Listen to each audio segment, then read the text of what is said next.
Oxygène Radio. Oxygène Radio est partenaire du Château Merveilleux. Le Château Merveilleux, c'est nouveau, c'est au Château de la Laurie, à Segré en Anjou Bleu. C'est du 13 juillet au 15 août. Et pour en parler, j'ai la chance d'avoir avec moi Olivier Raymond, président des Amis du Château de la Laurie.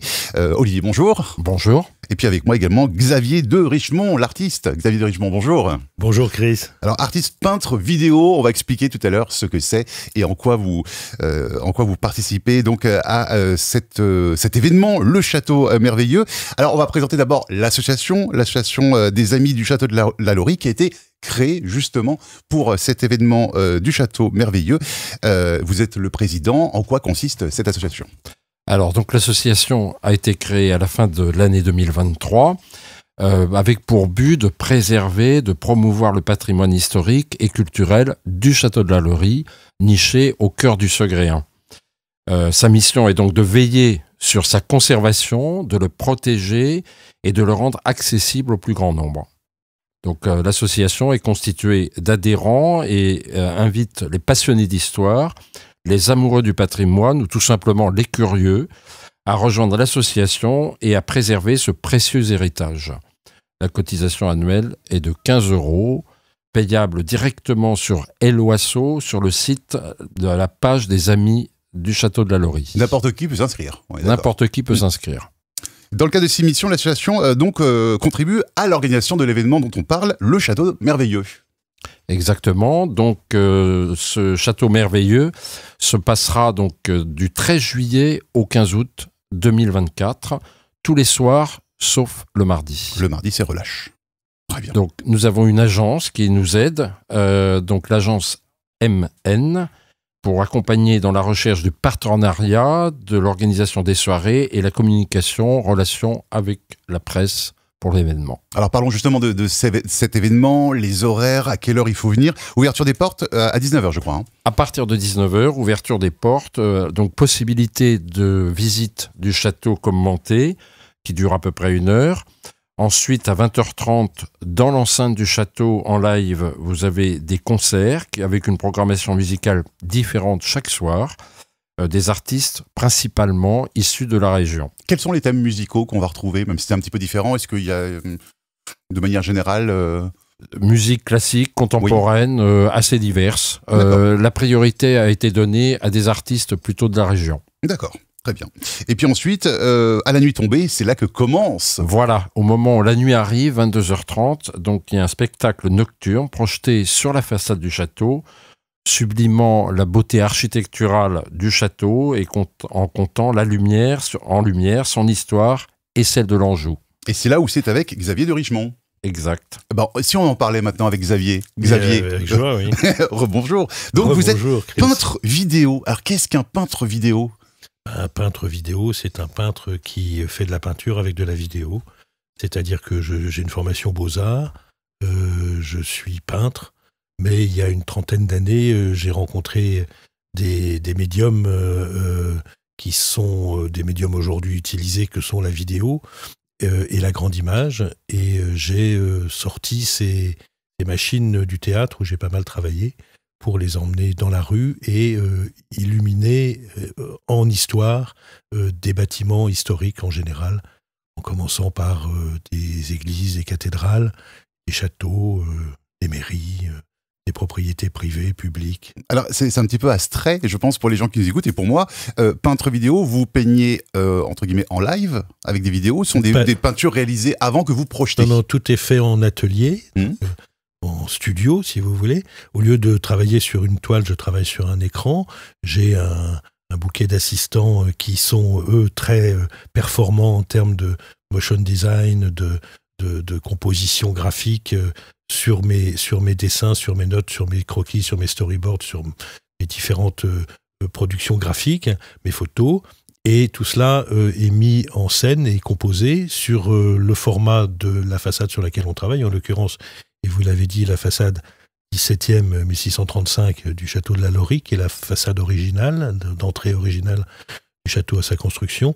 Et j'applique en quelque sorte mon travail de peintre qui raconte des choses, c'est narratif, à la façade en utilisant l'architecture en ne la niant pas, ça n'est pas un écran, c'est une construction qui a du sens, avec des fenêtres, avec des motifs ornementaux, des choses qui sont là, que j'utilise pour parler, évidemment, et c'est une lente transformation dont je peux vous parler après si vous le souhaitez. Nouvelle technologie donc alliée avec ce magnifique château de la Laurie en fait. C'est une fusion entre de l'art, de la vidéo et puis l'histoire. Alors évidemment l'histoire est prime, enfin, c'est le fil conducteur de la narration. On commence avec le commencement et on termine par les temps modernes. On commence au commencement, alors on ne va pas remonter à très très loin, mais on va remonter quand même à l'époque romaine, où, comme le dit Célestin Port, il y avait une voie qui menait de Combray à Angers, et où, dit-il, il y aurait eu sur cette voie romaine a été construit le premier château.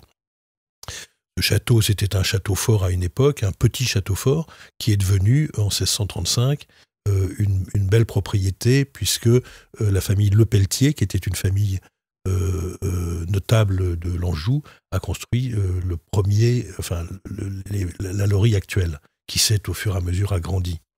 Et donc, vous revisitez en peinture et en vidéo toute l'histoire du château de la Laurie jusqu'à maintenant? Voilà, c'est une gageure, mais en effet, en une vingtaine de minutes, on part d'une villa romaine pour arriver à la Laurie d'aujourd'hui, remaniée tous les siècles, hein, à peu près, avec beaucoup d'intelligence et beaucoup de qualité, par les différents propriétaires de cette maison, les Lepelletier, les Constantin, les Marmier, les Fitzjames, et puis les Saint-Genis, aujourd'hui, depuis 1888, si je ne me trompe pas. Et chaque fois, chaque famille a tenu compte de ce qu'avait fait la précédente et a modifié sans casser, donc a embelli, agrandi. Et puis se greffe évidemment une histoire très importante pour le pays segréen. C'est quand même à la Laurie que les Constantins ont fait venir les premiers chevaux anglais dans la région et ont donné naissance à l'intérêt et pour le sport équestre. Parce qu'avant, les chevaux étaient des chevaux de guerre qui permettaient de porter des cavaliers qui, au Moyen-Âge, étaient très lourds avec leurs armures, se sont au fur et à mesure dépouillés, mais c'était quand même des gros chevaux, des percherons, des chevaux boulonnais, des chevaux épais.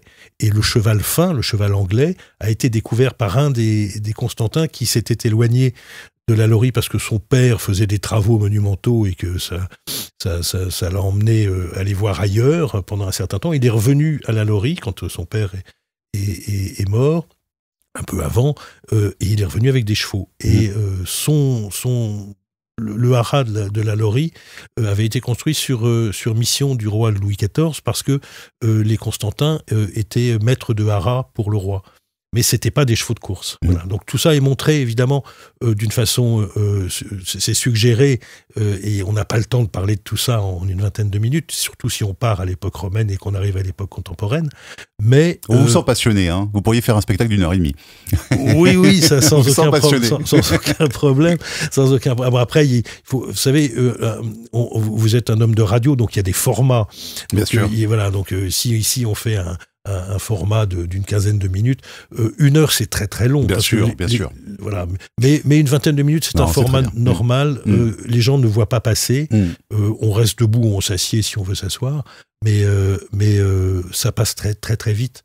Voilà. Ce que je voulais dire, c'est qu'on sentait votre passion, Xavier, et merci de la transmettre aussi sur Oxygène Radio. Je vais revenir à des informations un petit peu plus pratiques avec Olivier.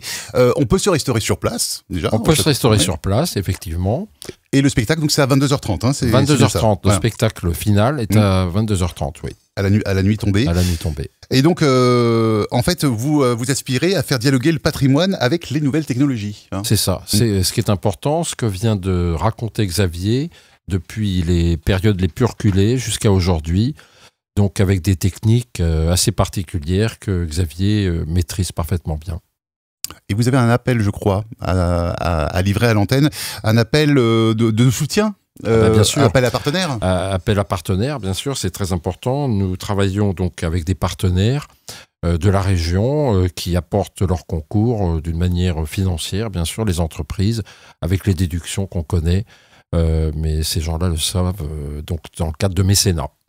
Et donc, pour vous contacter, si on veut être partenaire, comment on fait? Alors, on va sur le site du Château de la Laurie, donc on le trouve très facilement. .fr, tout simplement. On tape sur notre ami Google. Exactement. Très bien. Et pareil pour s'enseigner pour ce fameux événement, donc le Château Merveilleux, entre le 13 juillet et le 15 août.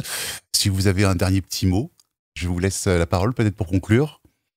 Moi, je dirais venez nombreux. Oui. Vous n'allez pas être déçus. C'est une très très bonne conclusion. Vous n'allez pas être déçus. Très bien. Et on sera là. Je le rappelle donc du 13 juillet au 15 août et pour la première année, puisqu'on a bien compris que ce sera pour plusieurs années. Voilà, le projet est programmé sur 3 années.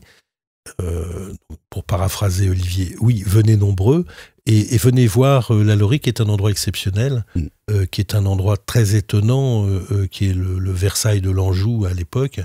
Vous savez qu'il a été construit, non, vous ne savez pas, mais je vous le dis, avec le Pelletier avait emprunté de l'argent à Fouquet. Et vous savez ce qui est arrivé à Fouquet, qui était l'intendant de Louis XIV. Il a fini un peu en prison, et Constantin aussi, parce que et Pelletier aussi, parce que tout ça avait coûté fort cher.